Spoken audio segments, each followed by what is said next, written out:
It's my privilege this evening to introduce to you the Master of Ceremonies for this evening's presentations.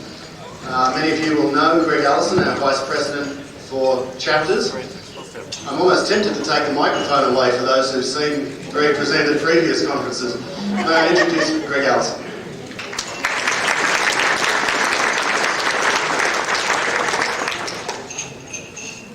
Well, I know you were expecting Bruce Boxleitner, and, well, I may not be from Babylon 5, but I am from HAL 5. The Huntsville, Alabama L5 Society, HAL 5, that's one of our local NSS chapters. I do want to extend a hearty thanks and appreciation to the Albuquerque chapter of the National Space Society and the Albuquerque section of the AIAA for their fine work putting together this excellent ISDC. For members of these fine organizations, please stand.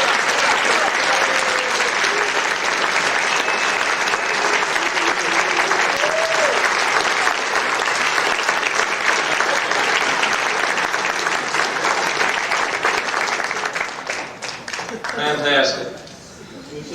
I also want to thank the awards committee headed by Dana Johnson. Special recognition goes to John Strickland for developing this brand new beautiful Von Braun Award, to Fred Ordway and Allison Shutt for doing extensive legwork, planning, and preparation for this event tonight. Could John, Fred, and Allison please stand and be recognized?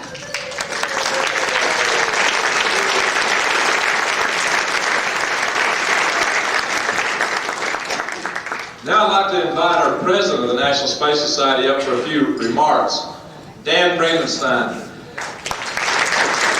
As you may know, Dan was on 4 shuttle missions and was head of the astronaut office sometime before coming to us. Dan? Thanks, Greg. Well, part of the duties of the president is to, at the awards banquet, to give a little summation of the year. And but before I do that, once again, I think I have to say from my perspective, this was another outstanding conference. And Bob and his team and Jack did an outstanding job, and we all really appreciate that. And all the volunteers that were part of the team, and also the sponsors. They'll get recognized individually tonight, but I think you can guess who they are by just looking at the wall. So we certainly appreciate their support of this conference each year, because that is an essential part to making it successful. This was really, I think, kind of an interesting and a great year in space. A few of the things that happened, Hubble Space Telescope continues to stagger the imagination with the pictures and the data that it's getting back. I have a good friend that's an astronomer, and I go with him periodically, and each time I ask him, well, how many, what's the ratio? How many questions have been answered, and how many new ones have been generated? And I think the new questions being generated by HST are outnumbering the ones that are getting answered, but that's what exploration and science is all about, so it's really great to see that happening. Another really unique experience, and somebody will be recognized for it, and that's the NEAR program, where they landed a small satellite on an asteroid. I think it was about 20 million miles away. The asteroid is only 20 miles long, and they did a soft landing on it. Now, if that looks to me like threading a cosmic needle to be able to do that, and that was another one of, I think, the really significant achievements this year. Mars Odyssey was launched, have a mission on the way to Mars for collecting more data there. The space station has continued to grow. They've added more modules and components, and there's another mission getting ready to go in the near future to take some more up there, and you folks heard a lot about that from Andy the other night. And also included the flight of Mr. Tito, the first civilian tourist to space. So it's been a really good year. And there were a lot of other things, but I think those are just a few of the really significant ones in my mind. It's also been, I think, a very good year for NSS. There have been really many accomplishments that I think everybody in the organization should be very proud of. A couple of them just to bring to light as part of this year-end report. And one I think is really important, and that's really we're starting to recognize some financial stability in the organization. And that's very important to be able to do projects and the like.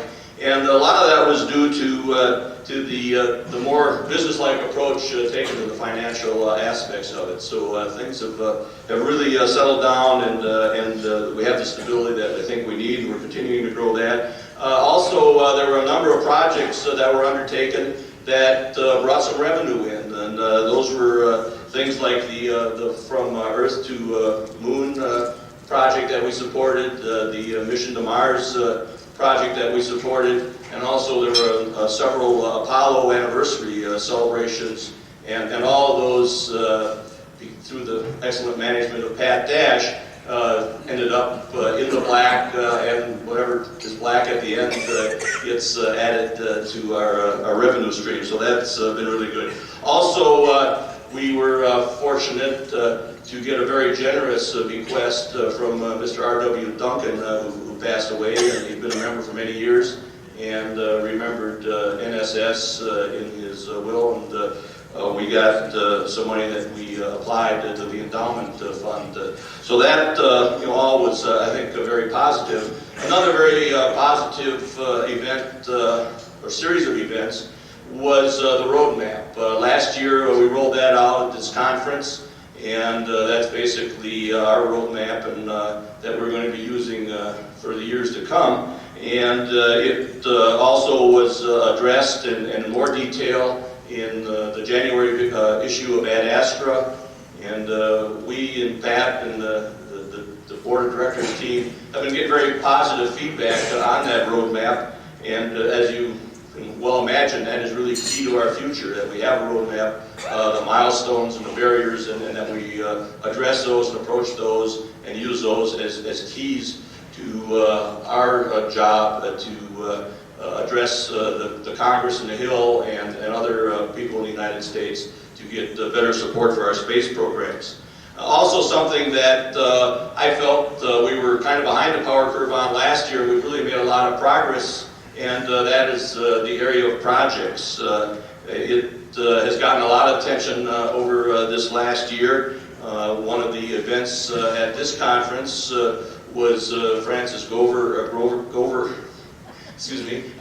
had a brainstorming project, and we had a relatively large number of people in this very room brainstorming for new projects. And at the board's meeting today, we have a list of projects that we're going to prioritize and be working on in the years to come. And that's always something that I think helps develop enthusiasm within the organization to have some real projects to dig your teeth into and get working on. On the other hand, we're always looking for new projects, so anybody has a brainstorm, let Francis or Pat or someone know about it, because we're always looking to expand those projects and get more involvement. Looking ahead to next year, I think one of the biggest challenges we have is our membership, and we had a strategic planning meeting the other day, and that floated to the top of the list of what we believe should be the focus for the coming year. We don't want to drop anything else off the list, but there's some things that require more focus, and so that's number one in our strategic plan, to really get the attention in Washington on the people that make the calls on the budget. We have to the more people we have, the bigger organization we have, the more recognition we get, the more they listen to you. And likewise, the more people we have, the more we have to write to our congressmen and congresswomen to make the cause and press it on with the program. So, and in that membership area, what would really be nice is if everybody, but between now and next year at this time, if every member of NSS could recruit one person. So that's really not that big a challenge. That's just one for one. So as you go back to your chapters, you'll take that challenge with you and see if you can entice everybody to in the organization to come up and round up one more. You can do more, but if we can just get one, that would be great. So with that, I don't want to take any more time. This is an awards program, so let's get on with the awards. I'd like to do a congratulations to all the award winners beforehand, and I hope to see everybody next year in Denver. We're going to have another one of these in Denver, and just hope to see you and 10 of your closest friends there. So with that, let's get on with the awards.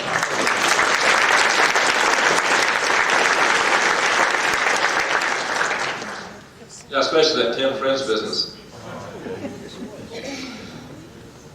We at the National Space Society are fortunate to claim connection to one of history's most visionary space pioneers, rocket scientist Wernher von Braun. As founder of the National Space Institute in the early 1970s, Dr. von Braun saw the need in this country for a non-governmental organization to champion the cause of space exploration. His vision proves an inspiration for us to make a special award every 2 years to an individual who best exemplifies the ideas of Dr. von Braun. That individual must meet 3 criteria. 1, a visionary outlook towards space flight.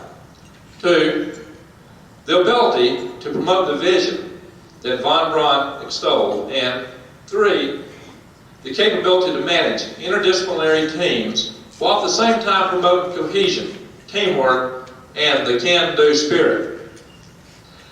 Our nominees for the Von Braun Award are selected based on outstanding contributions made in the field of science, engineering, technology, management, or planning related to spaceflight. Each nominee's achievements also exemplify the ideas of the National Space Society, creating a spacefaring civilization. The National Space Society's Board of Directors, Board of Governors, chapters, and membership are proud and honored to announce the recipient of the 2001 Wernher von Braun Award, Donna Shirley. Assistant Dean for Engineering and Advanced Programs in Development at the University of Oklahoma.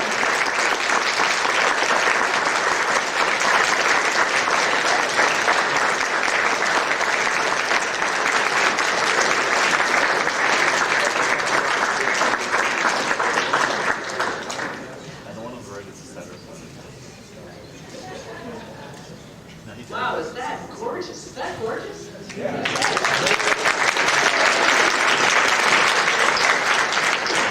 Well, this is really something. I mean, Wernher von Braun, of course, has been a hero all my life. I remember in 1952 reading the Collier's magazine articles that talked about how we were going to go into space. And it never occurred to me that we wouldn't be there yet. I mean, to Mars and all those places that Chelsea Bonstell's painting showed. And I think if we're going to get there, this is the group that's going to be the spark plug for it. I was telling him, I really think you should change your name, though. I think you should be something like the Universal Space Society or the Global Space Society or something, because I think it really is an international effort. And unless we get the whole planet behind it, we're not going to do it. I think you're doing the right stuff. I think the idea of, everybody bring somebody is the way to do it. And I know we have a chapter in Oklahoma. Where's my fellow Okies over there? There they are. And believe me, we have a chapter in Oklahoma which is absolutely as dead in the middle of the country as you can get. I mean, this is the way that you're making progress and getting all sorts of people to be in the National Space Society. So the only thing I have to say other than that is on to Mars.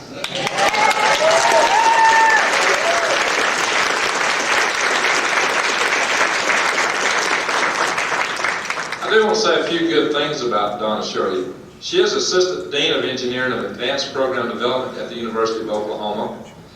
Donna Shirley has a long and distinguished career in space exploration with over 35 years of experience in aerospace industry, including over 25 years in management, and highlighted her position as manager of the $150 million Mars Explorer program at NASA's Jet Propulsion Laboratory. In her 32-year career at JPL, Ms. Shirley's previous positions included project engineer for the Cassini mission to Saturn, manager of exploration initiative studies, manager of automation and robotics, manager of JPL space station program, manager of the mission design section, and project engineer for the Manor 10 mission to Venus and Mercury in 1974. She retired from JPL in 1998 and began teaching at the University of Oklahoma in September of 1999, where she participated in the strategic planning and development of new educational initiatives. Prior to becoming manager of the Mars Exploration Program, Ms. Shirley led the team that designed and built Sojourner Truth, the micro rover that was landed by the Mars Pathfinder project on the surface of Mars July 4th, 1997. Sojourner investigated the Martian surface for nearly 3 months, more than 10 times the expected lifetime. She wrote about her experiences with the Mars Exploration Program in her book, Managing Martians, and I'm sure she probably would have a few copies she'd like to sell of that. The lessons learned with this program and throughout her career inspired her after retiring from JPL to establish a consulting company, Managing Creativity, that focuses on training and management of complex, creative, and innovative teams. Now there's a job. She is also the official spokesperson for the Mars Millennium Project, an international K-12 educational initiative sponsored by the White House Millennium Council, the Department of Education, the National Endowment for the Arts, NASA, and the Jacob Paul Getty Trust. Ms. Shirley has authored over 50 technical publications and has received numerous awards, including 3 honorary doctorates.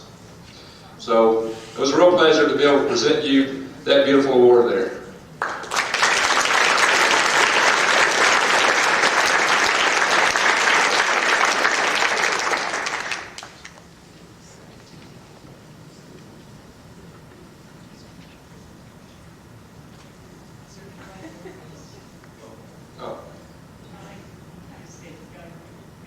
Oh, got some more for you. Sorry about that. Yeah, you have some special gifts from Fred Ordway. Oh. Sorry about that.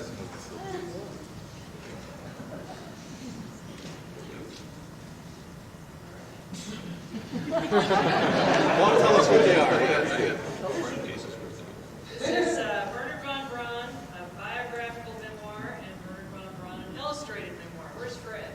Right here, Donna. Thank you, Fred.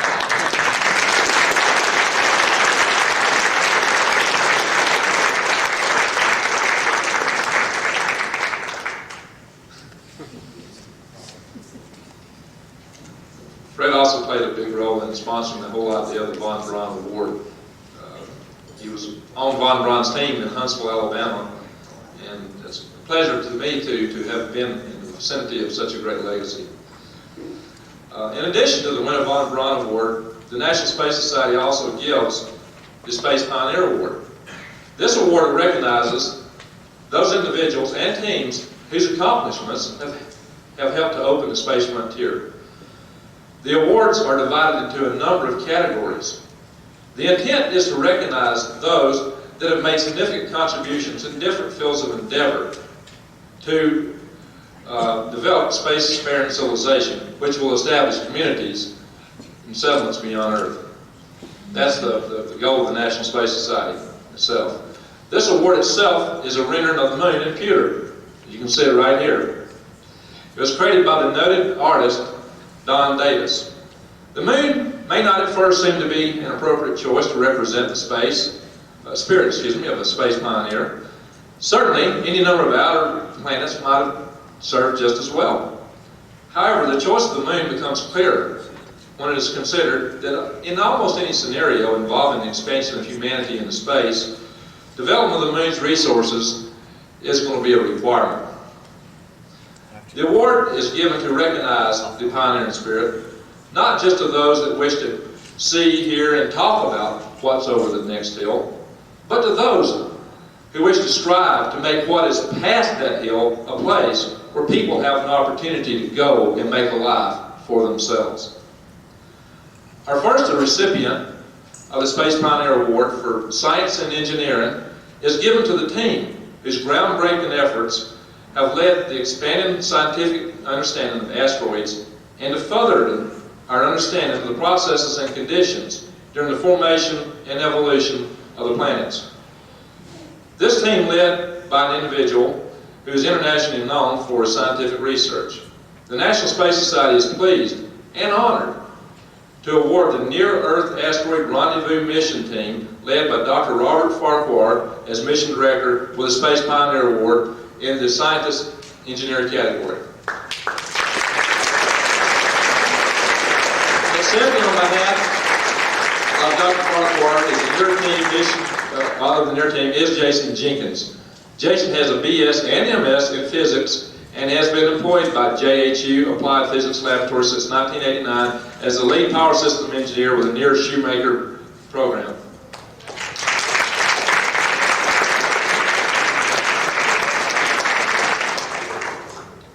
Well, as you can probably tell, I'm not Bob Farquhar.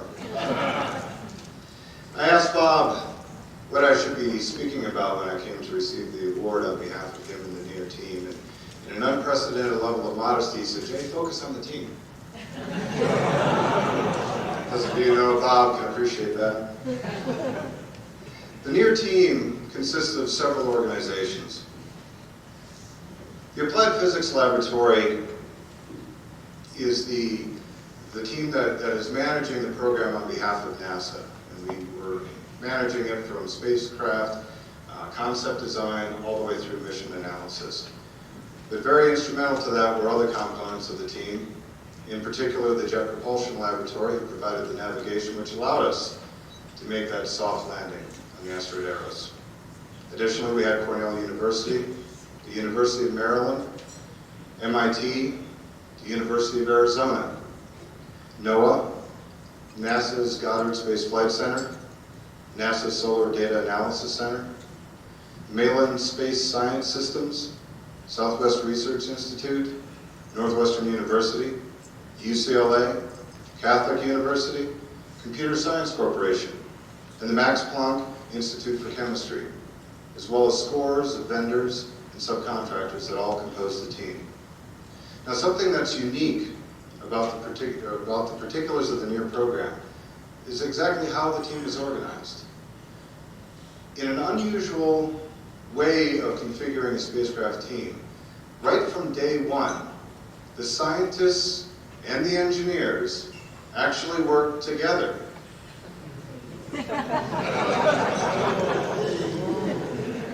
The spacecraft conceptual design and the scientific requirements were developed concurrently, as opposed to this scientific requirements followed by a spacecraft design.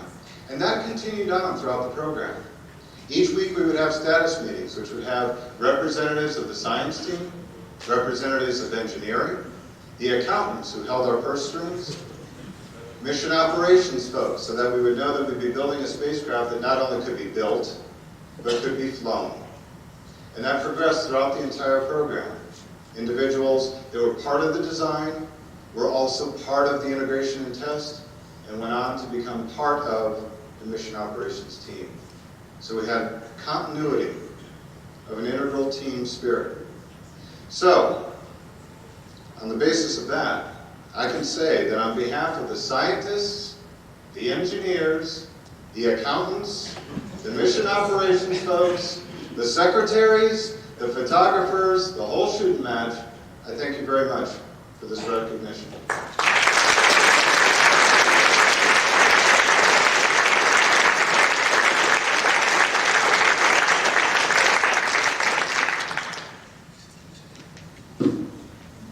What a project.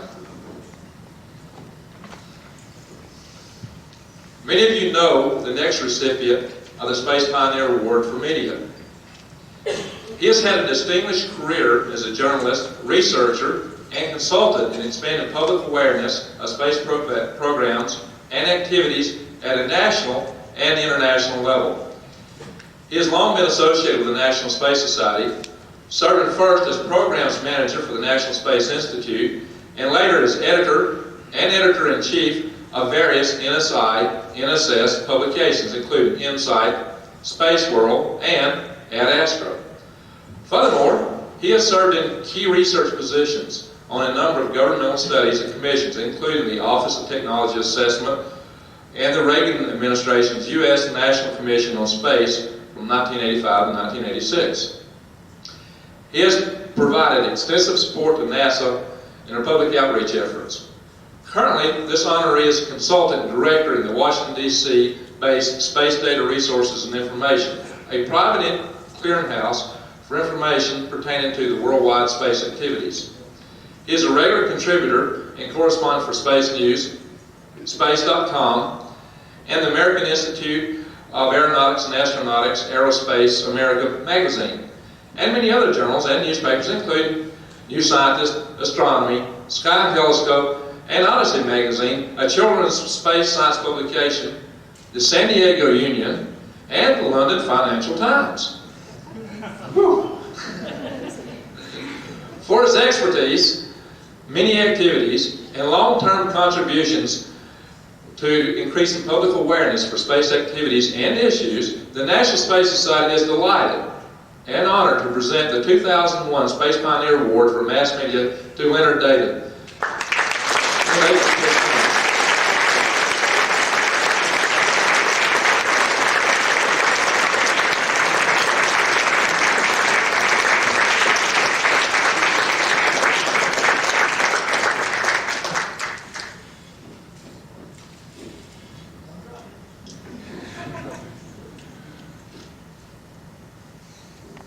Well, with all that, you'd think I'd know more, too.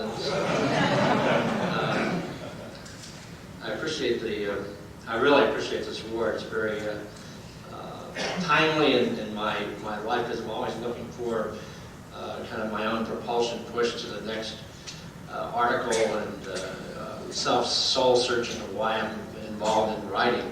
But what they didn't tell you was I was in I think what year, probably 62 or 3, I was involved in an experiment that doesn't come out in a bio because it kind of went bad. It was a science experiment for my high school, and it was I can talk about it now.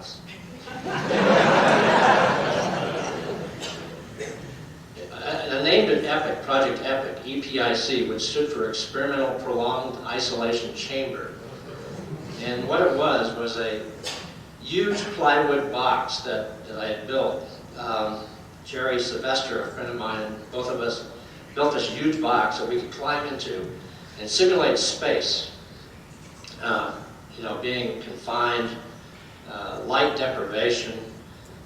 We had trouble with waste management problems in there. But anyway, of course my parents called it a coffin, basically, but we thought it was just sort of a spaceship.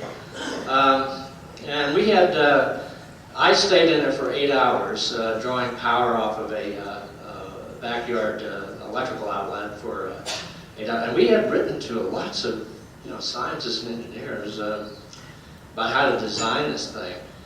And some people encouraged us, and so we built this thing, and I stayed in for 8 hours. Jerry went the whole route for 24 hours, and I haven't heard from him since.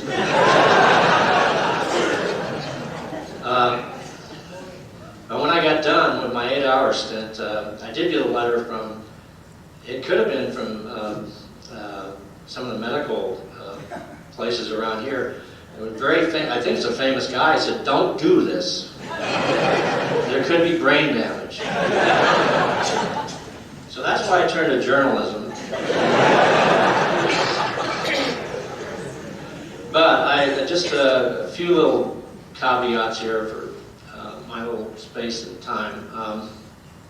I think Donna mentioned this about Collier's Magazine. I'm sort of a byproduct of that publication, and Chesley Bonestell's paintings, and also there was Popular Science back in the late 50s, early 60s, had timelines by von Braun, and it was like, it was like 60, 70, Mars, 1980, Alpha Centauri was like, within grasp in those timetables.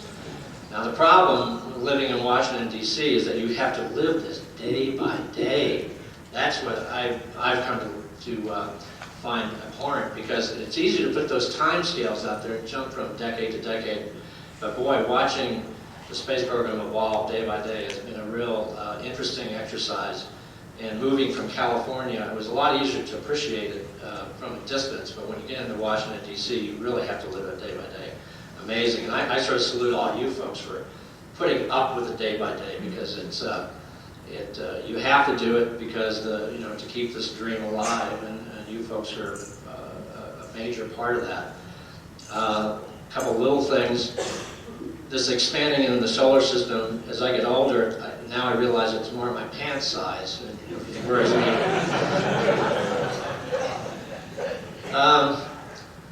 I'm about ready to also offer somebody some money for putting Control-Alt-Delete on NASA's logo outside the building. We have an opportunity here to, in this administration perhaps, to see some new vision. How it's going to come, or why it would come, I'm not sure anymore, but this is another window. And unfortunately, I've fooled myself several times since I've been in Washington, D.C. This is the time, it's the right time. So I'm a little jaded after all these years. I don't know how this flying in formation of policy and political nature of Congress and public support will align, but hopefully we'll see something new. I'm caught between Control-Alt-Delete for NASA and also this feeling that I'm part of a Martin Luther King complex where I may not make it with you, but climb that mountaintop kind of feeling. But I really appreciate the award, and my experience with the Space Society was an important step in my continuing to prove that living in a box, I didn't have too much brain damage. So I appreciate it. Thank you very much.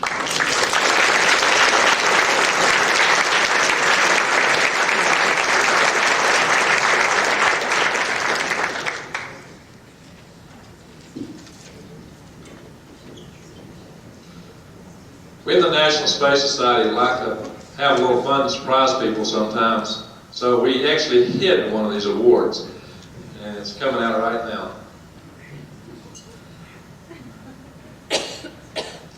Our next recipient of the Space Pioneer Award for Space Activist is well known, both in her chapter and regional activities, but also at a national and international level for her music. This person reorganized the New York City chapter of the National Space Society as an active group and has energized the chapter to become more involved in grassroots activities. She is also the Region 8 chapter's organizer for the National Space Society. She has reached out to younger audiences and potential new NSS members through her music and her band, Zia, which weaves together themes of experimental music and space exploration. Many of you remember Zia from the 1999 ISDC. While many are deserving of this award, what distinguishes this honoree is her ability to have a regional and national impact with her music and her activism. For these reasons, the National Space Society is delighted to award Elaine Walker the 2001 Space Pioneer Award for Space Activism. Elaine?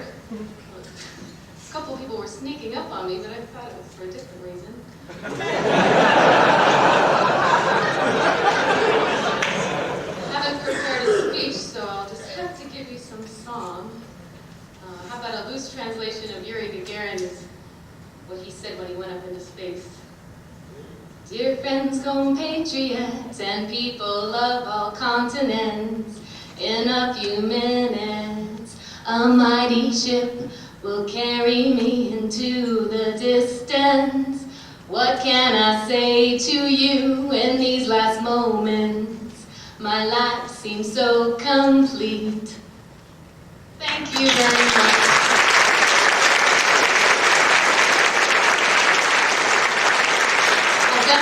Make it my lifetime commitment, well I already have, to contribute music to the space community, because there is no movement without art and music. Thank you.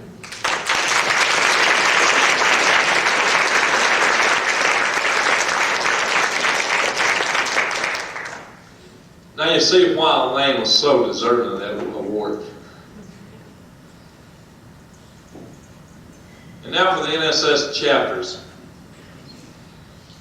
It is a great honor for me to serve as NSS Vice President for chapters. I am particularly proud to have the great honor of serving as President of HAL 5. As we're here at this 2001 ISDC, I should point out that HAL 5 is really the great granddaddy of HAL 9000. Former Speaker of the House, Tip O'Neill, was famous for saying that all politics are local. Surely the glitter and the charm lie in the centers of power in celebrities, such as in Washington, D.C., but the rubber meets the roads in the streets and byways of America and the communities around the globe. The heartbeat of our enthusiasm lies in the cities and farm communities around the world. The chapters are the homes of the Minutemen of our revolution, the revolution of spreading civilization to the stars. Chapters of the troops ready to take the dream to the people. The civil engineers of taking concrete steps to enable the processes that will spread humanity to the cosmos. Chapter meetings promote the merger of minds which further unfold the vision for the grand future for humanity. Several hundred, maybe even 1,000 chapter displays promote space development have been set in movie theaters and malls over the past 26 years. More than 2,000 public lectures and debates have helped shape and promote our dream for spacefaring civilization. Quite a number of chapters have produced dozens of videos, many of which have been aired on cable access television. Chapter activists frequent their local television and radio broadcasts. Newspapers run articles on their activities. Chapters have helped reshape the way that space is seen in many local communities. Chapters have in the past collected tens of thousands of signatures and petitions calling for a more rapid development of space. Chapters have showed up in force and staged major pro-space demonstrations at political conventions. Chapter newsletters go out into their communities, spreading the good news for the future. Many chapters help with student science experiments, and they work in the classrooms and help teach the importance of space exploration and development to the young children of today. Inspired children often inspire their parents. Chapter-run international space development conferences, such as this fine event, and regional conferences help provide the glue which has helped our NSS activist community together. These events have reached out into numerous communities and provided a positive face for the National Space Society. Chapters are not content just to influence public, governmental, and corporate policy. A number of chapters are researching the technologies for space settlement and preparing missions, and even flight vehicles to penetrate the space frontier. Some chapters just simply decide not to wait on others. They're blazing their own pathways into space. The Orange County Space Society launched the remains of one of their chapter members, Charlie Carter, in orbit last year. Chapters have sponsored and assisted with student payloads which have flown in Space Shuttle Getaway Special gas canisters, gas cans. The Clear Lake chapter in Houston, Texas is currently planning to launch a student experiment on one of those Space Shuttle gas cans. And it's really a neat experiment. The students are developing an environmentally friendly laundry washing machine to operate in orbit. They plan to implement an ultrasonic process employing lemon juice, baking soda, and vinegar, but not together. This is valid research. NASA tried to develop a wash machine for the International Space Station, but they had to give it up. So this is something that's needed in orbit right now. Chapters have designed space habitats and space hotels. Some NSS chapters have even performed research under NASA contract or entered into cooperative agreements with NASA. Chapters often take advantage of local events to promote the National Space Society and our vision of settling space. Last Labor Day weekend, 6,000 attendees graced the World Science Fiction Convention in Chicago. Members of the Chicago Space Frontier L5, Chicago Society for Space Studies, and Illinois North Shore chapters put together almost 70 science programs, including 34 on space and astronomy. They displayed the NSS placard. There's a you're around here somewhere, especially in the back, you'll see some a little bit, and copies of Ad Astra at these programs. And they conducted a town hall meeting. These chapters gathered exhibits from several museums and set up NSS tables with audio-visual support, space models, and some really neat planetary globe models. They also did an interview with Fox Network TV, 4 radio stations, and something like 8 newspapers. The Lunar Reclamation Society and the Oregon L5 Society are leading the way for studying the building of civilization on the moon. The Space Nursing Society looks at healthcare and medical research in space. And the rest of the chapters spread the gospel through local television, radio, and lecture series. So the chapters are getting the word out. 4 years ago, HAL 5 launched a rocket from a balloon, Halo SO1. That hybrid rocket soared 36 nautical miles and into the Guinness Book of World Records 2000 Millennium Edition. HAL 5 is now looking to launch the Halo SO3 mission in space. The rocket is waiting in the wings, isn't it some fun, to punch out 70 nautical miles and put NSS firmly into space. To date, this local chapter program has sunk to the tune of $45,000 in funds raised and expended toward the goals of the Halo program. And it all started on less than half of the surplus revenue from a chapter-run ISDC. So, as you can see, chapters actually do take a reach and can manage projects with some fair amount of funds. The Sacramento L5 chapter is also supporting a similar launch effort by JP Aerospace. Chapters are the crown jewels of the National Space Society. It is our chapters that distinguish us from so many other organizations. What can chapters do? Anything that fits within the realm of imagination and sheer determination. So far, the limits are undiscovered. Chapters, I say to you, reach for the stars. And I do have a little good news about the chapters that I'm going to be giving awards to. We, from the chapters committee, have produced some NSS banners and plaques. Although we couldn't produce enough for every chapter that's in the society, I think we've got enough of these coming up and getting awards tonight. They are in the back, so after you receive your award, come in the back, and there's probably going to be enough left over for whatever other chapters want. And now for the actual chapter awards themselves. The NSS Chapter Excellence Award is the highest award a chapter can receive. It is given to chapters whose pursuit of the NSS vision is representative of the best that our chapters have to offer. And this year we have 3 winners. And I've got a little team of assistants who's going to come up here and help hand these things out. Okay, there we go. Right. Yeah, John, come up here or whatever. That works out. Good. Now this first award is the Chapter of the Year Award. This chapter recruited over 30 new NSS members this year. They've had numerous public programs, which have included speakers such as John Young, Gene Kranz, and George Abbey, and they're not in Texas either.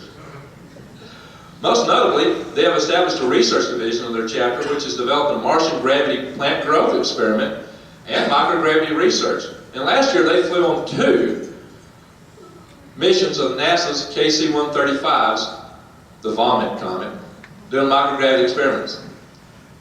They presented over 56 public presentations this last year to an audience of over 3,500 people. They participate in the open house at the University of Illinois, and they also put an exhibit in malls and other places like that, which includes space games with prizes for the children. This year, the Chapter of the Year Award goes to the Illini Space Development Society. Are there any members in the audience here tonight? Please come up and get this award.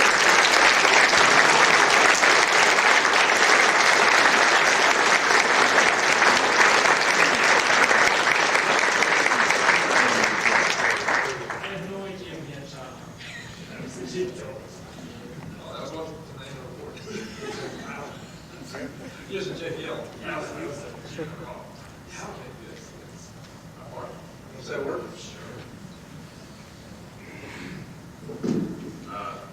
Wow. That's about all I can say at this point. I have been a member of the ISDS for 3 years. This is my freshman year at the U of I. I must say, U of I is the birthplace of Hal, so I think we have you beat. I must say, I didn't know we had John Young, George Abbey, or any of the others that he mentioned. I was a co-op at the Jet Propulsion Laboratory at that time. And just as a personal note, my involvement with the National Space Society chapter and the spin-off program, the Floating Illini, that flew on the KC-135, I feel it is a direct result of my involvement with that I got that job. And I fully believe in my heart that any job I ever get is going to make you look at my resume and think, okay, what did this exercise once? What if I hadn't joined ISDS my freshman year? What if I hadn't done these things?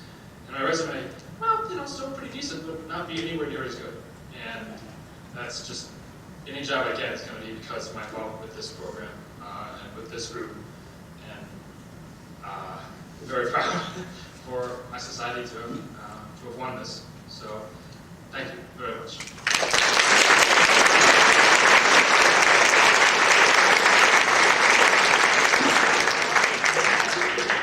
Well, it's good to know that chapter activities can advance careers. So there's hope for us yet. And now for the Education Award. Some chapters dream big, and some take big actions. Last year, this chapter is the one that did indeed send one of their members' remains into orbit. The previous year, they managed an exhibit on the Queen Mary. It was the largest space event of its type anywhere in the country that year. They also conduct 2 to 3 public programs per month. A few months ago, they built a full-scale replica of a lunar lander, purchased a replica of a lunar rover, and shipped them to mainland China, all in about 8 weeks. Now, what really tickles me is I'm told that this thing travels around in China, and they reenact the lunar landing. Fire coming out from under this thing or smoke or something, and the astronaut climbs down the ladder wearing an American flag on his shoulder patch, and he plants an American flag. Now, this is something I'd like to see. I'd like to see Communist Chinese plant an American flag. This year, they launched the Traveling Space Museum project, which they've spent over $5,000 on. This is a traveling display which goes out to local schools where they essentially take the whole school over for an entire day. It's an interactive display with components such as teleoperated rovers and associated lunar and Martian terrain that these guys run over. For the Traveling Space Museum Project and Education Award goes to the Orange County Space Society. Members of the chapter, please stand.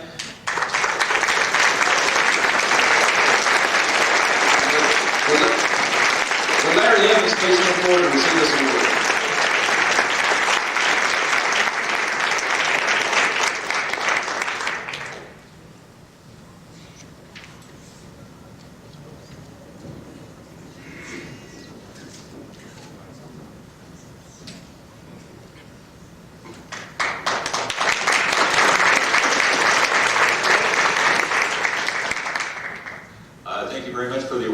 Society.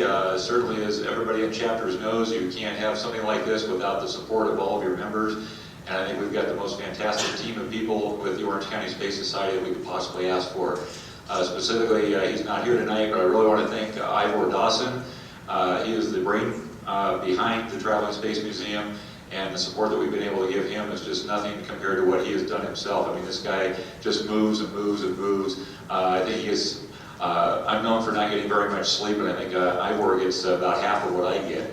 So he's just an absolutely wonderful person, and one of these days I'm going to talk him into coming to one of these conferences too, because the people who haven't met him, you've got to meet Ivor. He's just fantastic. But again, thank you very much. It's just wonderful that we're recognized for this, and I'm definitely going to be showing this to Ivor as soon as I get back. So thank you very much.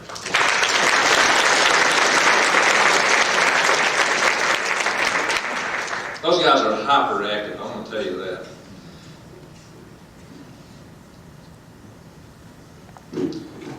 Now for Chapter Newsletter Award. We don't normally make it an award at this level, but this chapter's produced such a great journal, beautiful newsletter, we made an exception this year. This chapter, one of our special interest chapters, is now the largest chapter, with almost 180 members. They've launched an excellent color newsletter with professional content. This year, the Chapter Newsletter Award goes to the Space Nursing Society. Now, I don't think anybody from the Space Nursing Society is here tonight in the audience, are there? Is Yvonne here? So what we're going to do is have Craig Ward come up and receive this on their behalf. Craig?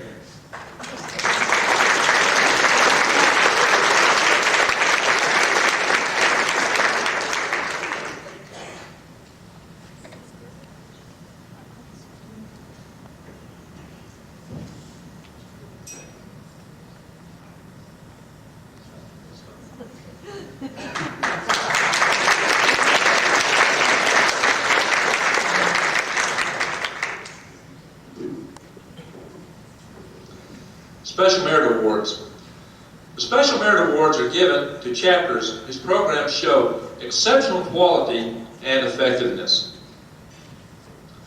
Now for the Explorer Award. This chapter researches the use of lava tube caverns as sites for lunar settlements. Much of the work has been performed under contract with NASA. Recently, they've been quite active for processing data from the Clementine lunar orbiter. For their work on this Clementine lunar data, we grant the Explorer Award to the Oregon L5 Society. Members of that chapter, please stand and be recognized.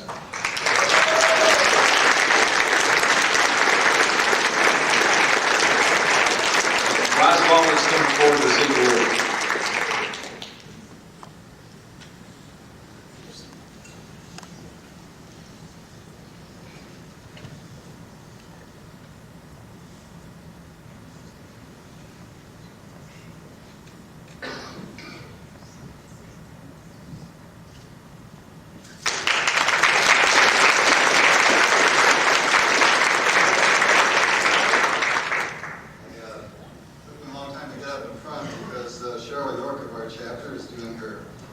Sunday night space chat on AOL. After the ceremonies, you're welcome to come back and say hi to her chat people. I'd like to say that we're still working hard on this subject. We've submitted 6 abstracts to the Space and Robotics 2002 conference, which will be in this hotel next March.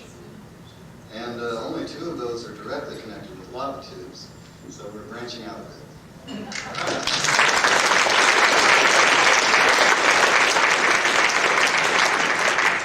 The Oregon L5 is one of our chapters that are really active in projects.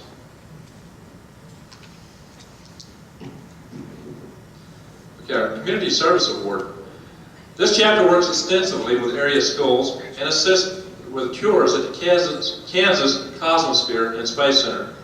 The Community Service Award goes to the Wichita chapter of the National Space Society. I don't think anybody's here from Wichita. Oh, okay. Honorary anyway. Well, why don't you go up and receive the award for them?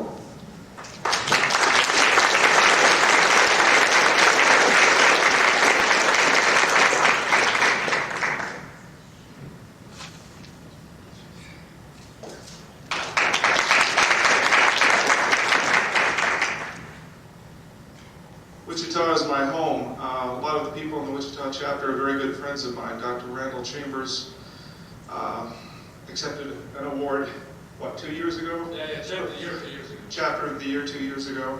And I know they will appreciate this very much. And I'll look forward to giving it to them when I go home next month.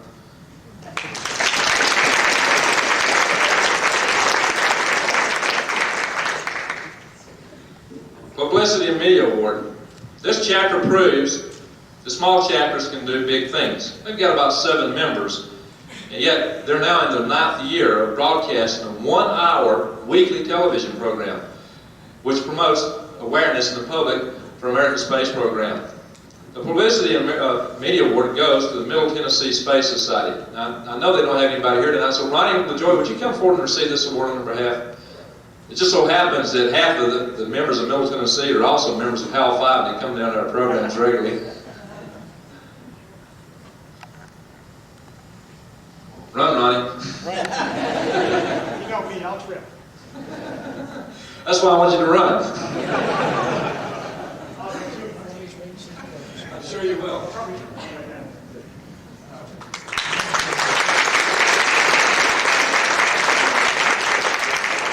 Of course, that means you got to join the Middle Tennessee chapter now, Ronnie.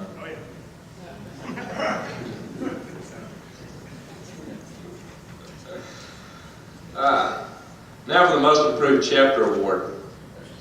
And this one I use as a hook for some other little scheme we pulled tonight. This rather large community once had a strong chapter, and it faded away. Then, like the phoenix, it roared back to life. They now have a major program every month. For the Most Improved Chapter Award, we recognize the New York City chapter of the National Space Society. Elaine, would you come back up here again?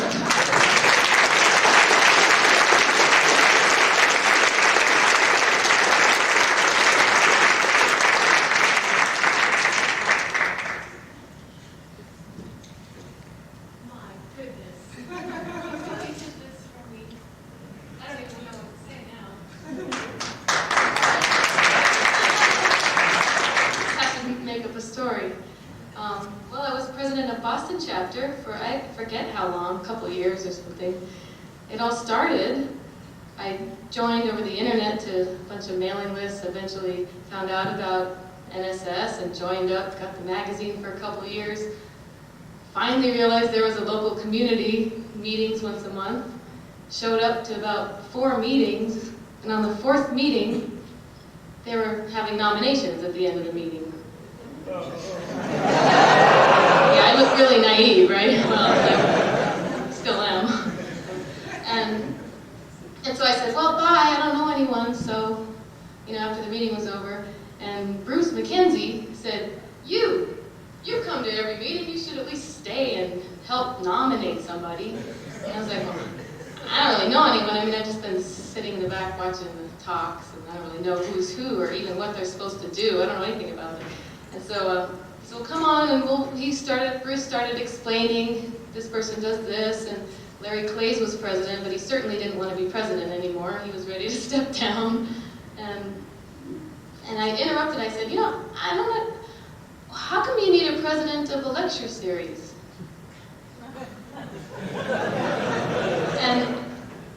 And then they said, well, I don't know, we're just supposed to have an organization. And I said, well, I thought that we were going to do volunteer work and like go to schools, or what did I say? I don't remember, but I was complaining, and then we were just confused. And then Larry Clay said, she should be president. And then I was the only one nominated.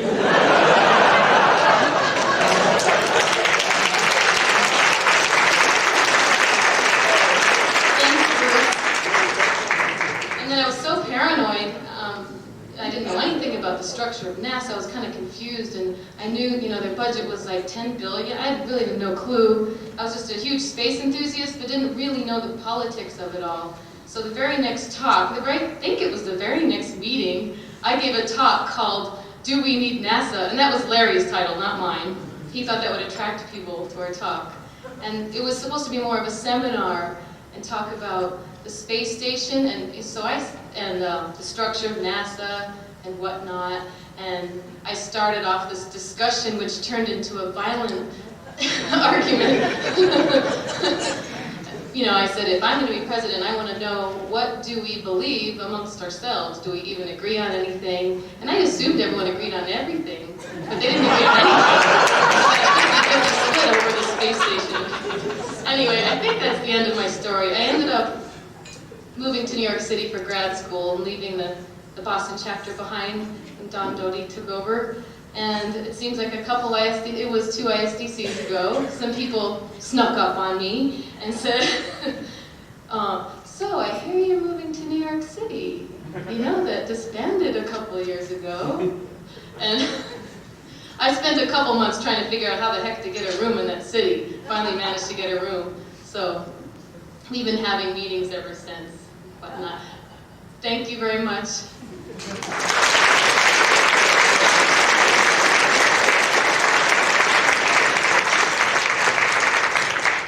Next stop, the board. Don't you love it when a conspiracy works?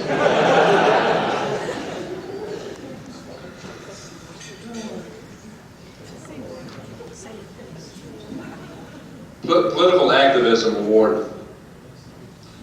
This chapter has been active writing letters to Congress and the White House. The Political Activism Award goes this year to the NSS Western Spaceport chapter. And I understand they don't have any members here tonight, so would Bob Galley please come up and receive this award on their behalf.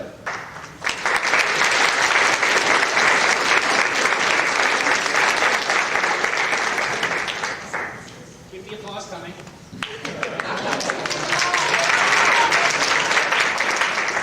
Hey, didn't even fall down. Now let's see if I can make it back.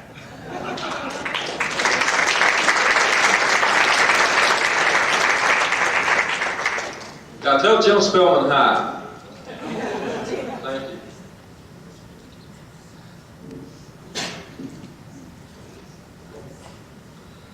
Public Outreach Award.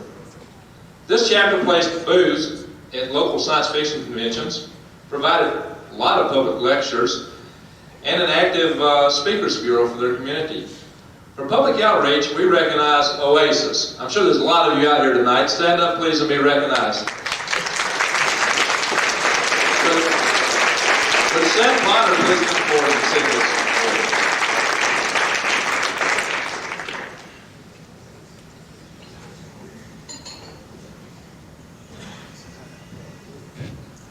Thanks, Greg.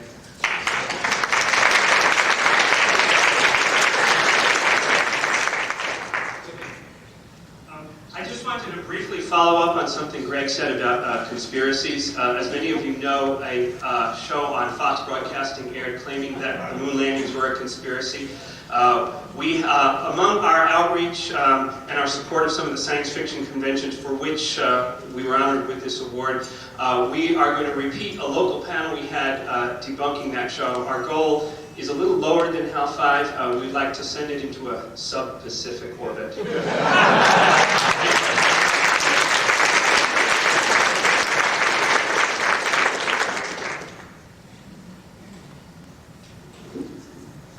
Yeah, let's sync that, John. Service to the Chapters Award. For providing newsletter services to a large number of chapters, the Service to the Chapter Award goes to the Leonard Reclamation Society. I don't think we have anybody here from that group tonight, so would Larry Ahern please come up and receive this award on behalf of Peter Cook.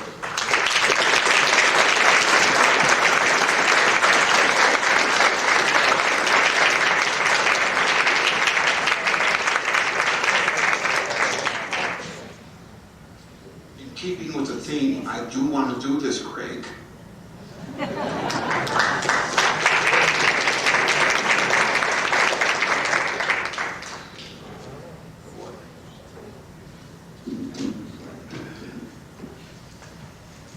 I'll sort through the stack of paper here.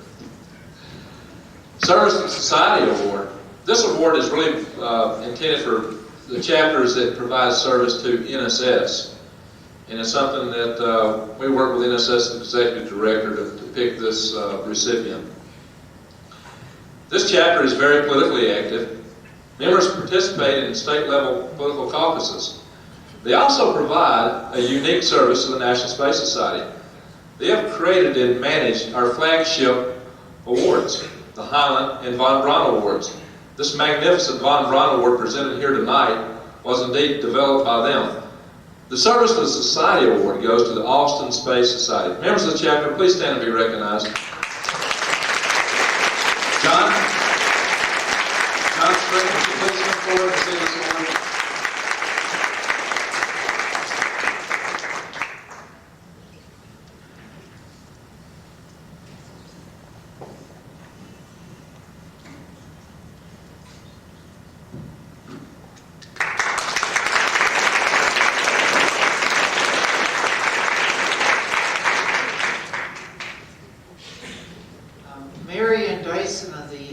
Chapter and our chapter have for a number of years been working really hard on local and statewide political activism.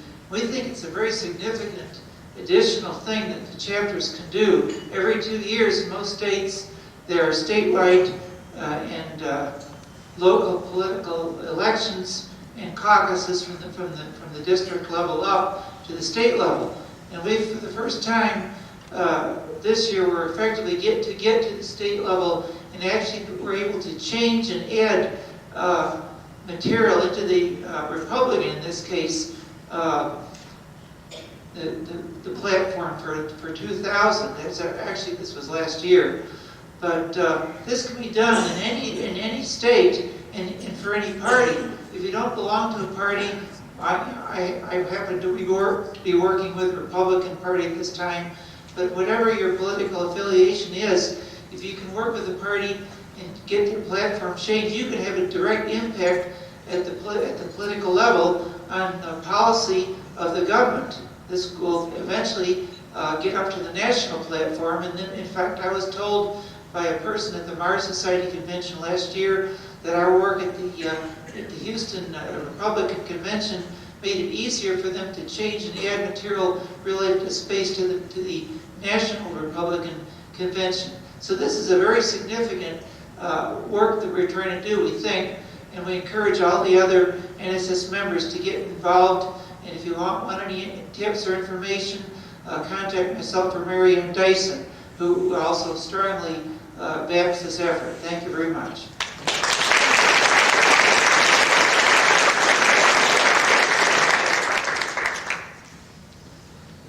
I might add that Von Braun award was so beautiful, I may try to shoot the Halo rocket to the moon myself. Next, we have our Meritorious Service Awards. The Meritorious Service Awards are given to chapters that show consistent quality in their activities. Now, what I'm going to do here is go through these, but there's a couple of these chapters who have members here, so the ones that don't have members here, I'm just going to call them out. We'll get their certificates to them later. For those couple of chapters that are here, or that I've seen the people running around here for, I'll try to identify them and come forward. For public outreach, we recognize the Baltimore Metro chapter of the National Space Society.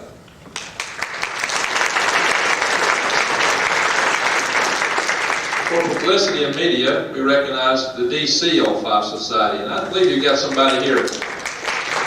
Donnie?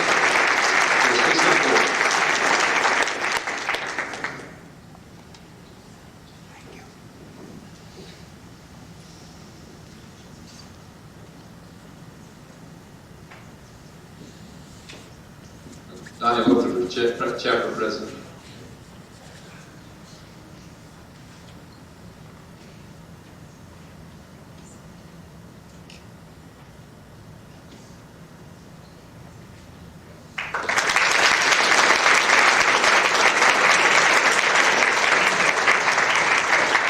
We're producing one of those TV station series, movies for community access TV and other things, which part of it, they're doing asteroid impact and stuff like that, so I anxiously await to see this product when it comes out.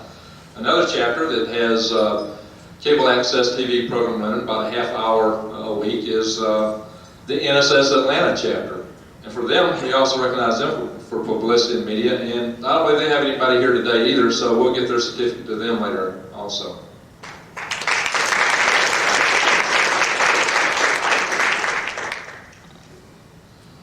And for community service, we recognize the Central Coast Space Frontier Society. I don't think anybody's here from that chapter. Okay. Well, Melvin.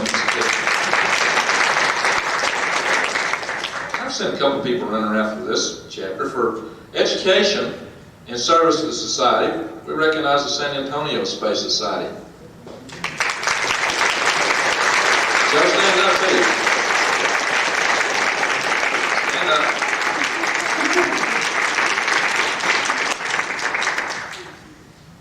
Carol Redfield is coming forward to receive the award.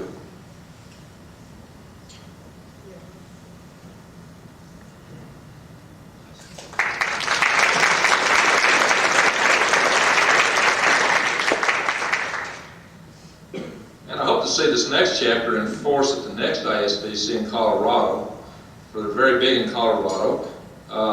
And they require all their members to be NSS members, and they have quite a few. For recruitment of NSS membership, we recognize the United States Air Force Academy chapter. I don't think anybody's here from that group. But we'll know their certificate, and I hope to see them next year, for sure. Wayne, can you assure me they'll be here? I'll be here. Do you want to take this award to him, Wayne? Sure. Yeah, why don't you come forward and receive this one? Wayne is the regional organizer for their region, in addition to being chairman of the next ISDC and a regional board director. I mean, this guy's got a lot of hats.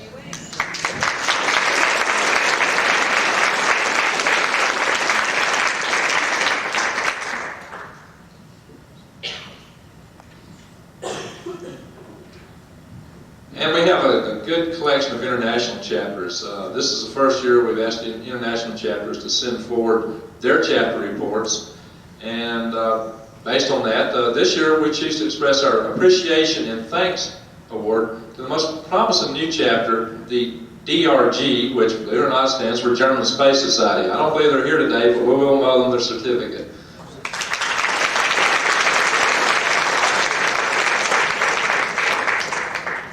We also wish to extend our appreciation and thanks to Michael James, our International Chapters Coordinator, for his work with international chapters. Michael's not here tonight. We've got a couple friends from his home country of Australia here, so would you please pass the word? And actually, Kirby and Ikin is from Australia, and I'm sure he's happy to tell them that we did express our appreciation for Michael James tonight. He's done a lot of work, made a lot of long-distance phone calls at weird hours, and supports actively the Chapters Committee via teleconferencing. So that's a lot of work. Well, ladies and gentlemen, I hope we have communicated the value of our chapters to each of you. Chapters are a place where you can interact with people that are of like mind. The atmosphere in chapters is warm. It's a place where you can meet new people and make new friends. Best of all, it's a place where you can help advance the goals of our society. Chapters enrich and add meaning to the lives of many of our space activists. The chapters are active, but they do need help to carry on these programs, to expand their outreach, and most of all, to work together and communicate more effectively with the rest of the society. And that's where you can come in. I would like to ask each of you, if you're not already active in a chapter, to approach a local chapter or start a local chapter, at least offer some of your services. Even if you just lift a little finger once a year, every little bit counts. If each of you invested as much of yourself in a local chapter as you have in coming here for this ISDC, that would go a long way. Do something extra to promote the future which we all seek. Finally, I'd like to ask each of you who are a member of a chapter, any chapter, I did this before, so I'd like to ask all of you that are chapter members, please stand and be recognized. All of you. Let's stand for a minute. Yeah, come on, get up, get up. There's more of you. That's looking better, that's looking better. To the rest of you, I say this. These are your friends. Join with them and support the grassroots. Join a chapter. I also want to have Fred Aiken come up here. Fred Aiken's got a little program agenda tonight. Fred, as you may know, Fred's with the local Albuquerque, New Mexico chapter, co-chairman of this event that we're enjoying here this weekend. Fred?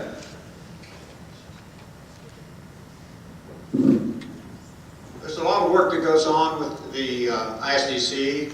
There's always somebody who has to take charge of this and make sure that all the troops are walking to their proper directions, that sometimes they need a little encouragement. I have a little something from the committee and from the New Mexico Space Society for Bob Freeman. Bob, would you come up?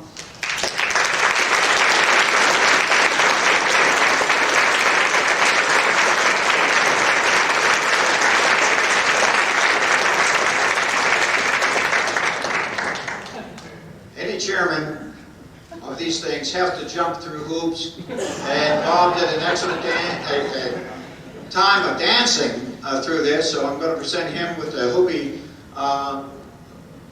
hoop dancer for all the excellent ways he jumps through the hoops that you people made him jump through.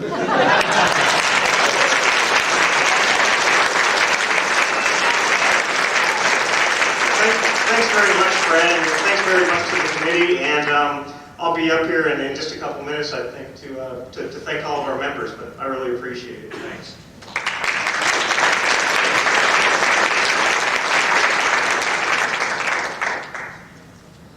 Really a fine job, Bob. Really enjoying it here. Also, I'd like to point out that Fred Aiken is the new chairman of the Chapters Assembly. It's kind of like the Chapters Union. So that's another little busy hat that he's just taken on himself here recently. So thank you for that. Also want to thank Allison and Donna for helping out here with these chapter awards. It's a whole lot of stuff to handle up here by yourself, so thank you for helping out with that.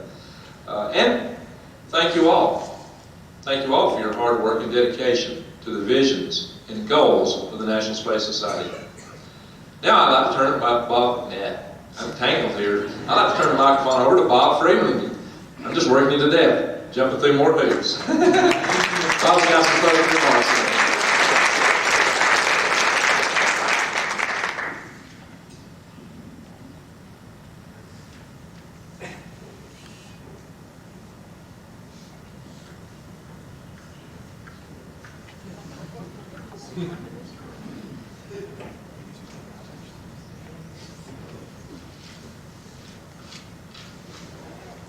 Okay, well, the conference isn't quite over yet, so I've still got a couple housekeeping type announcements here. Let's see, Fred Aiken announced at the beginning when people were coming in that we were knocking the coffee cups down to $10. We're going out of business and everything must go. So we're going to knock it down to $5, which is under our cost. So I'd encourage you to get one. They're very nice design with our logo on it. Something else that we're going to put up for sale. If you notice those 2001 pictures we've been putting on the monolith out there in the hallway, a different one as you come in every day. Those were printed for us by Dennis Gilliam, and they were printed from the original slides or frames from the 2001 movie.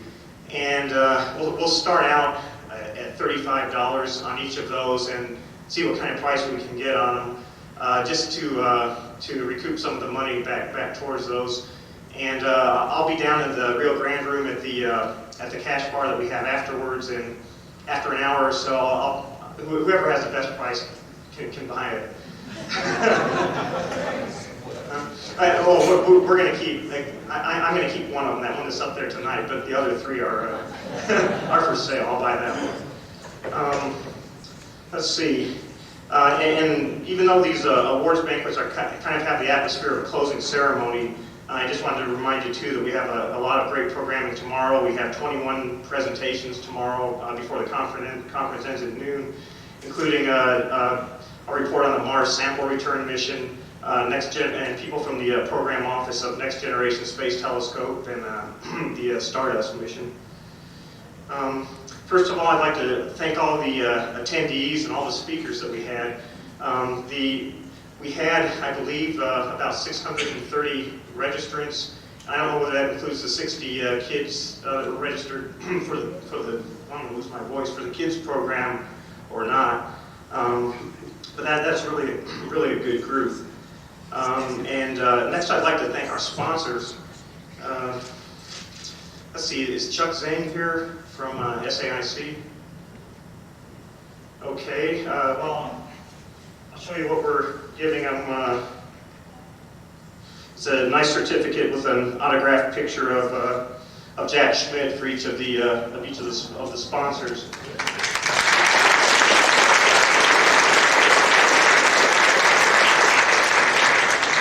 Since my group manager isn't here, maybe I'll just keep this one.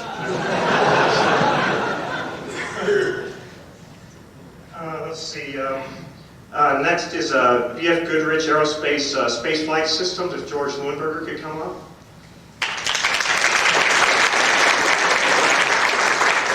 They were the sponsors of the Progression Human Spaceflight dinner the other night. Okay, next Silicon Graphics. If is Francis Govers here? No. Oh, okay. maybe somebody from Houston can bring this back with them. Let's see. In orbital sciences, I don't know if Mike Griffin is still here or anybody from orbital. Oh, okay. Okay, thanks, Marie Clark.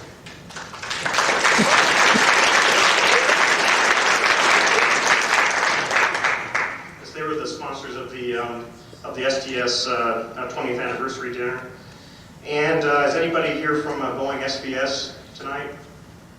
Okay, I'll bring that to them.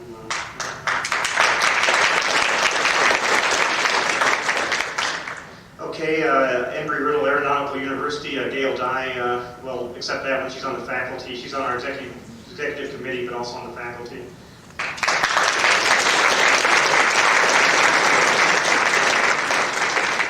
While she's up here, Department of Energy, U.S. Department of Energy, that's her employer, is also oh, I gave you the wrong one.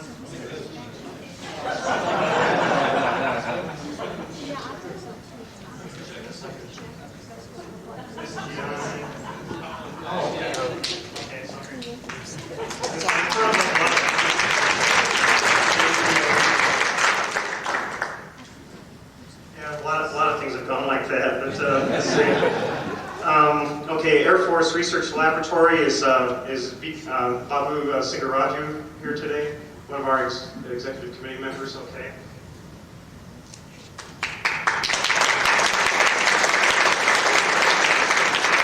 And finally, Civil Air Patrol. Anybody from Albuquerque or New Mexico Civil Air Patrol?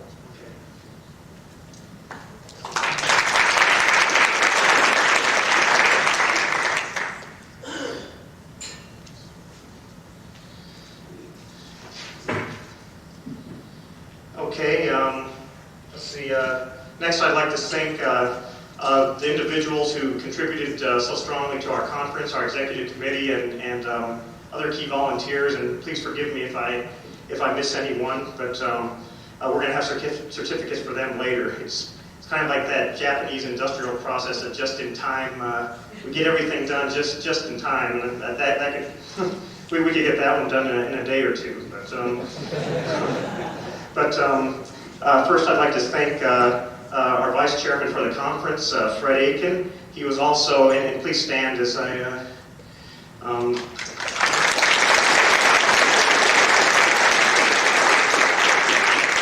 In addition to being vice chairman, he was a jack of all trades. Really, he was the hotel liaison. He was the administrative chair. He ran the exhibits room. And at the same time, he's the president of the New Mexico Space Society, so he did a lot of work. And I'd also like to thank his wife, Annette, who helped us throughout this process, too. Okay, and next I'd like to recognize our General Program Chair, Dr. Stephen Seifert. Steve really did a great job. We had, I believe, over 170 speakers, and that's a lot of tracking to do, and a lot of phone calls and emails. And I know he was really swamped at work at the same time, and chairman of our AIAA section, which has about 370 members or so. So he was burning the midnight oil quite a bit. Thanks, Steve.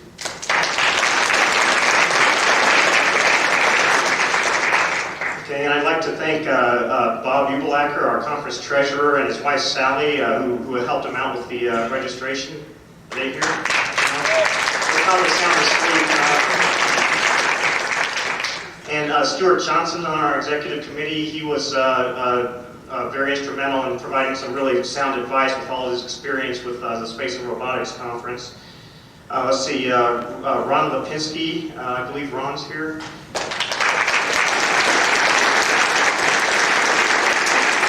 He was the program track chair for the utilization and exploration of space track. Let's see, Nick Morley on our executive committee helped in lots of ways, especially here at the conference. Jerry Cross, our space science education track chair. Jerry had overall charge of the teachers' workshops, and I believe we had 18 speakers for that teachers' workshop, and that was really a great thing. and of the kids program. I'd like to recognize Michael and Rosalind Mansfield, who organized the children's program that was down in the Rio Grande room for the last 2 days. Let's see.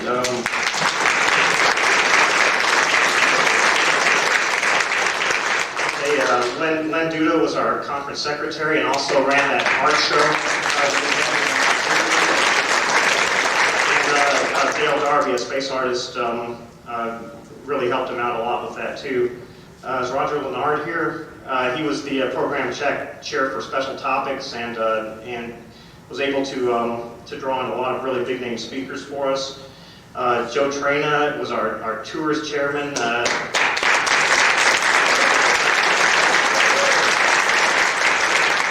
He was keeping track of 9 tours and a couple bus loads on several of them, and really a lot of work. George Leuenberger is our webmaster, and you saw what a great job he did on the website. And Babu Singaraju, he was our program track chair for technologies and systems, and he also filled in a lot of our program, including had General Warden and I think it was Bob Luna from the space station. He was responsible for bringing them in, so we'll give a hand to Babu also. Okay, Joe Schultes isn't here, but he was also a strong contributor to our committee. John Sesrup, is he here? Oh, he's right back there, okay. Okay, let's see, Terry Jordan Culler, who was our publicity person for the conference. I don't think she's here. Gail Dye, she did so many classes, I can't even name them all, but she was in charge of the program book, which turned out so nice. Let's see, Carol Evans, her sister, really helped out quite a bit too. Let's see, Therese Lipinski, Ron's wife, also helped us out quite a bit. From SAIC, Barbara Allred and Nancy Caver helped save us on several things at the last minute here. And let's see, I'd like to thank the people that were responsible for the 2001 dinner that we had, and also all those 2001 events. Fred Ordway was really the leader of that. We appreciate the work he did. And of course, I need to thank Robert McCall, Keir DeLay, Dan Richter, and also Marty Dreskin and David from the production company that put on that light show and built those monoliths for us. Dennis Gilliam and Larry Evans that helped us out with the 2001 exhibit that was in the exhibit room. Let's see, Catherine McCall for setting up everything with her father for the cover of the program books and those t-shirts that we had and that great design that he made for us. Let's see. My bosses at SAIC for the financial support they gave to the conference and also for their patience with me over the last couple of years. I'd like to thank Pat Montour and the NSS Conference Committee. I'd like to thank NSS headquarters, especially Pat Dash and Allison Shutt and Frank Simpson for the great advertisements they put together for us. And also Dan Brandenstein for all his help. We wouldn't have had John Young, I don't think, without Dan's help. And he was also helping us out with other various schemes we were trying to bring in, different speakers and things like that. Let's see. Okay, and then my final presentation, I'd like to ask Jack Schmidt to come up here.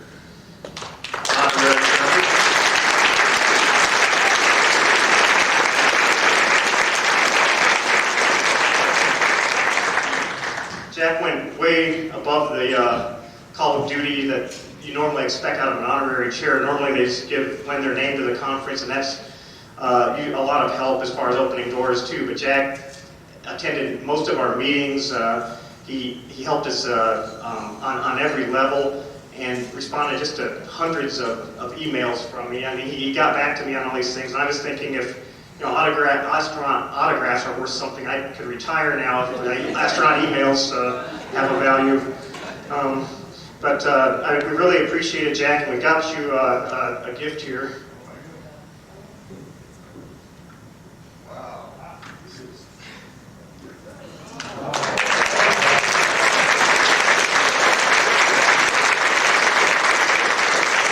This is of course, Robert McCall's famous 2001 A Space Odyssey poster. Is signed by Robert and also by the other three people that were at the speakers at the dinner the other night. So, and we've got a little inscription in appreciation for serving as ISDC honorary chairman. So, Jack, we really appreciate it.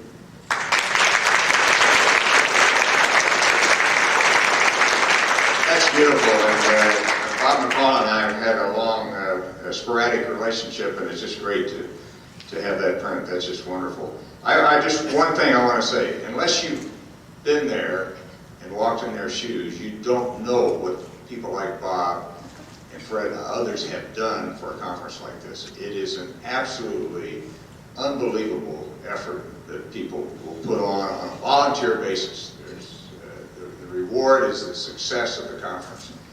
And those of you who will take the next conference and the next conference and the next conference, if you haven't done it before, it is going to be not only one major effort for you, but a major reward for everybody. And thank you, Bob. It was great working with you, and maybe we can do it again someday.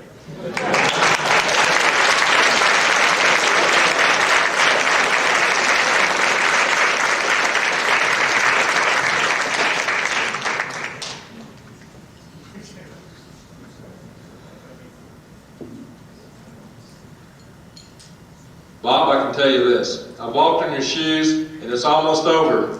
And you did a fantastic job, you and the whole committee.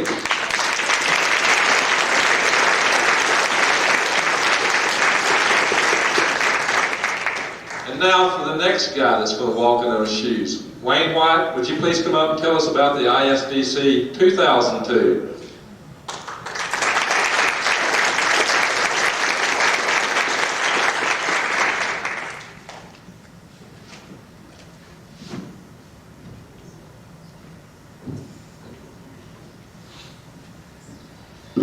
I'd like to start by adding my congratulations to Bob and his committee. One thing you should know that you wouldn't know otherwise is that even while they were working really hard to prepare for this conference, Bob and his committee have provided invaluable assistance to our committee. They've gotten us in contact with speakers and people that will assist us, organizations that could participate in our conference. And we really, really appreciate it. It's something that you wouldn't know about, you know, they wouldn't otherwise get credit for. And at times when they were really, really busy, they still had the time to help us out, and we appreciate it. I'd like to thank my committee we have a substantial presence here at the conference, and if you'd all stand up, give us a little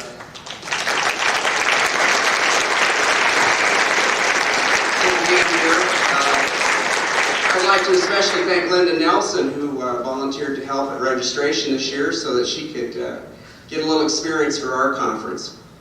Last year, Dan Brandenstein made a little fun of me. He said I sounded more like I was from the Denver Chamber of Commerce than from the ISDC 2002 committee. So I'll just say simply that Colorado is a very beautiful place, and I love living there. And I hope that you'll not only come to our conference, but that you'll spend some time in Colorado and perhaps take advantage of our tours before and after the conference. We do intend to offer a tour of Colorado Springs with the Space Command, Air Force Academy, Garden of the Gods, and perhaps a few other stops. We have a tour of Denver scheduled after the conference. We intend to make a stop at Ball Aerospace. George Morgenthaler, a professor at CU, who some of you may be aware of, he does write technical papers in the field. He's working on a new project out there.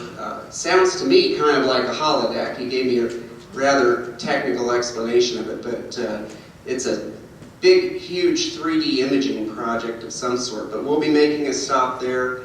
We'll be going out to CU Boulder, where they have several centers of NASA participation. And then we hope to also go to the Lockheed Martin launch assembly facility. For the conference, we have some rather unique ideas. Assuming that we get sufficient advance registration, we intend to rent the very large exhibit hall there, and so we hope to have more corporate exhibits and vendor space than we've ever seen previously at an NSS conference. The theme of the conference will be settling the solar system. We're going to have many tracks in line with that theme. We'll have a moon track, a Mars track, space construction, space mining. We're probably going to hit some asteroid detection, perhaps. Generally following that theme, we're also going to have on Friday a whole day of professional programming, including space medicine, space law, space business, military space, and perhaps a space insurance track if that pans out. So, we hope you'll all come. I'd like to second Dan Brandenstein's suggestion that you all come and bring 10 friends with you. Thank you very much.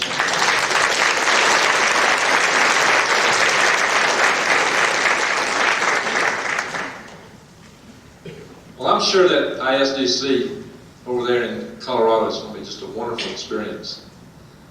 And I do second that motion to go and take as many friends as you can, get them to join, and drag them into the ISDC. Tell you, we have, once again, for those chapters that are interested, we've got chapter banners running. Hold up a placard. That's the chapter placard. There's also a chapter, well, these are NSS placards, I should say, but they're intended for chapter use so that we can advertise and expand the brand name of the National Space Society so that people know that we are a space group and so they can begin to identify what we're all about. This is our banner we've had made up. It's got a little room on the bottom where chapters can put their name, chapter logo.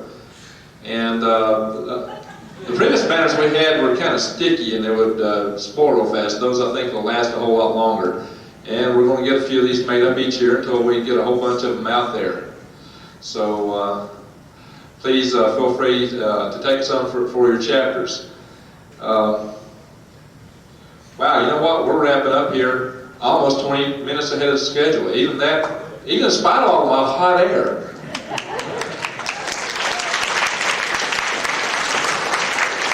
So, what I'd like to say to you is each of you, please, boy, we got some fighter bomber models flying around here.